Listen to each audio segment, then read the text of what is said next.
Now we will discuss Bismillahirrahmanirrahim. Now we will discuss amino acids which make fumarate in their degradation. So these amino acids are phenylalanine and tyrosine. सबसे पहले phenylalanine पर phenylalanine hydroxylase enzyme act करता है और phenylalanine tyrosine में convert हो जाएगी। इसके बाद टायरोसिन की फर्दर डिग्रेडेशन के नतीजे में फ्यूमरेट बनेगा या एसीटोएसीटेट बनेगा। सो phenylalanine is an amino acid which is producing fumarate in its degradation, and tyrosine is also an amino acid which is producing fumarate in its degradation.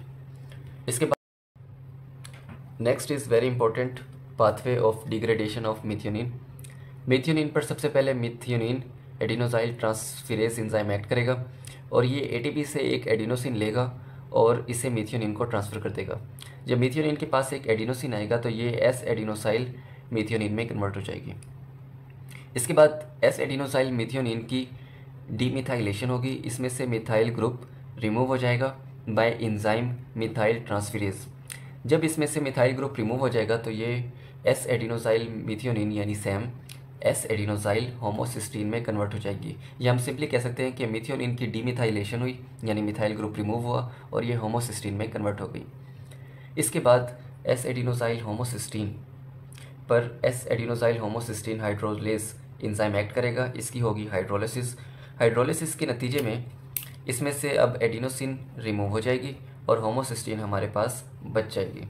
सो इसकी hydrolysis में homocysteine produce होगी। अब homocysteine के दो possible pathways हैं, या तो homocysteine serine के साथ कंबाइन करेगा और सिस्टोथायोनिन बन जाएगी बाय एंजाइम सिस्टोथायोनिन बीटा सिंथेटेज और सिस्टोथायोनिन फर्दर सिस्टीन में कन्वर्ट हो जाएगी, या फिर होमोसिस्टीन विटामिन B12 और मीथियोनिन सिंथेज के मौजूदगी में मीथियोनिन में कन्वर्ट हो जाएगा बाय इट्स मिथाइलेशन। इस पर एक मिथाइल ग्रुप ऐड होगा और होमोसिस्टीन अब मीथियोनिन में दोबारा कन्वर्ट हो जाएगी। Now we will discuss degradation of branch chain amino acid which is very important.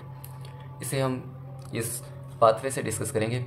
So branch chain amino acids हमारे पास हैं। कौन से ब्रांच चेन अमीनो एसिड्स हैं हमारे पास? Leucine, valine and isoleucine. इनकी हम degradation one by one discuss करेंगे।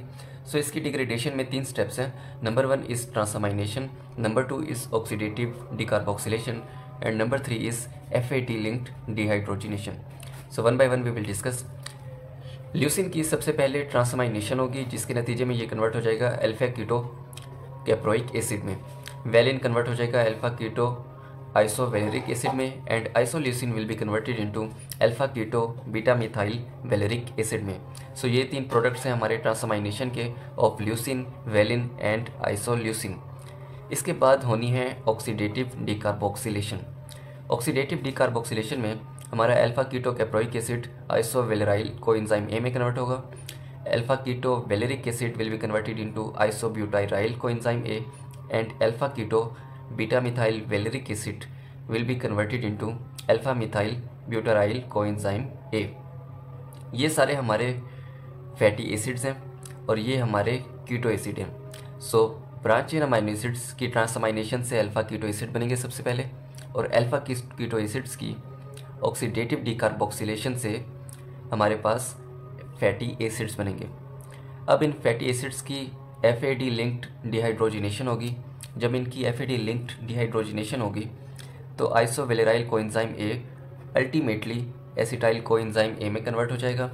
आइसोब्यूटाइराइल coenzyme A ultimately succinyl coenzyme A में कन्वर्ट हो जाएगा and alpha methyl butyryl coenzyme A भी सक्सिनाइल कोएंजाइम ए में कन्वर्ट हो जाएगा। So this is all about branch chain amino acids degradation. So enzyme हम एक बार देख लेते हैं। तो ट्रांसअमाइनेशन में हमें पता है कि अमीनो ट्रांसफेरेसिस इन्वॉल्व होते हैं। ऑक्सीडेटिव डिकार्बोक्सिलेशन में हमारे branch chain alpha keto acid dehydrogenase enzyme use होंगे। इसी तरह FAD लिंक्ड डिहाइड्रोजिनेशन में डिफरेंट स्टेप्स हैं और उनमें डिफरेंट एंजाइम्स इन्वॉल्व होंगे। यही चंद इंपॉर्टेंट पॉइंट्स हैं जो कि हमने इन ब्रांच चेन अमीनो एसिड की डिग्रेडेशन के सिलसिले में पढ़ने हैं। So this is all about degradation of amino acid. Now like the video and subscribe the channel. Thank you so much.